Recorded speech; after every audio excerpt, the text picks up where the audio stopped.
फलटणमधील doctor तरुणीच्या मृत्यूवरून संशयाची स्थिती निर्माण झाली असताना आता सुषमा अंधारेंनी एक नवं प्रकरण समोर आणलंय।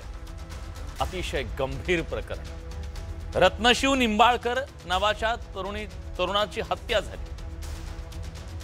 ती हत्या दडपण्यासाठी त्याचा अपघात दाखवला गेला आणि त्यासाठी तो अपघात दाखवण्यासाठी हत्येचा रिपोर्ट बदलण्यासाठी फलटणमधल्या त्या डॉक्टर तरुणीवर दबाव टाकला जात होता, अशा प्रकारचा गंभीर आरोप करण्यात आलाय। ज्या तरुणाची हत्या झाली तिच्या बहिणीनं या सगळ्या गौप्यस्फोटानंतर महाराष्ट्राला हादरून टाकलंय। फलटणच्या डॉक्टर मृत्यू प्रकरणाला नवं वळण।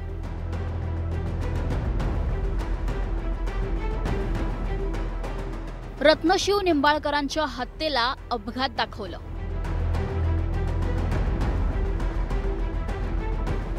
रत्नशिवचा रिपोर्ट बदलण्यासाठी डॉक्टरवर दबाव।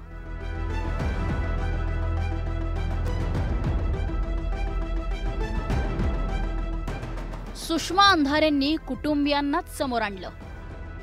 दत्तात्रय व्यंकट निंबाळकर भाजपचा सरचिटणीस आहे। बरं। सुरेश निंबाळकर। बरं। आणि अजून एक 8 महिने झाले तरी अजून काही न्याय भेटला नाही। संपदाताई म्हटल्या हा खून आहे, ह्याच्या जखमा लगेच दिसून येतात।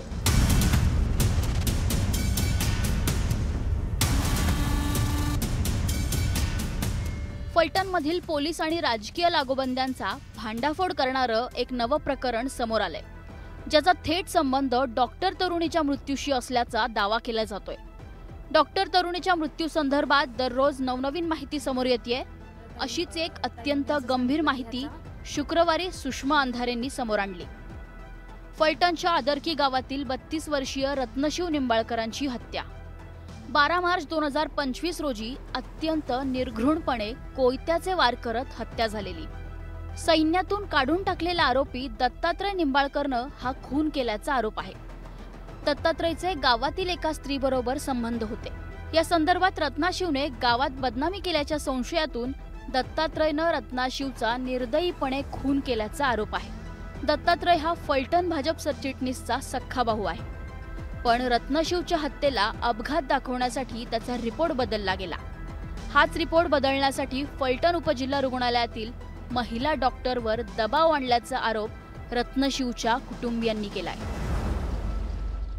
पीएम केलं तेव्हा त्यांनी आधी ॲक्सिडेंट लावला आणि नंतर संपदाताईंनी सांगितलं हा ॲक्सिडेंट नाही तर हा खून झालाय।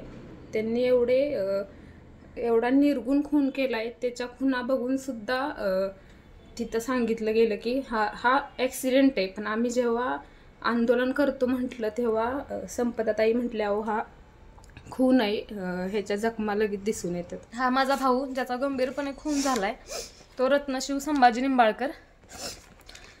आणि हे त्याचे फोटो जे त्याला खुनात एवढं गंभीरपणे मारलंय, अक्षरशः ते फोटो बघू वाटत नाहीत। पण 8 महिने झाला अजून ह्याच्यावरती काही आम्हाला न्याय नाही भेटला, माझ्या भावाला न्याय नाही भेटला। आई वडील, पत्नी, 2 मुलं, विधवा बहीण आणि तिची 2 मुलं अशा सगळ्यांची जबाबदारी रत्नशिववर होती। त्याच्या हत्येनंतर डॉक्टर तरुणीवर हा अपघात असल्याचं दाखवण्यासाठी दबाव टाकण्यात आल्याचा आरोप सुषमा अंधारेंनी केलाय। राजकीय दबावातून हे प्रकरण दडपण्यासाठी डॉक्टर तरुणीची हत्या झाल्याचाही संशय आता व्यक्त केला जातोय। दत्तात्रय व्यंकट निंबाळकर कोण आहे हा?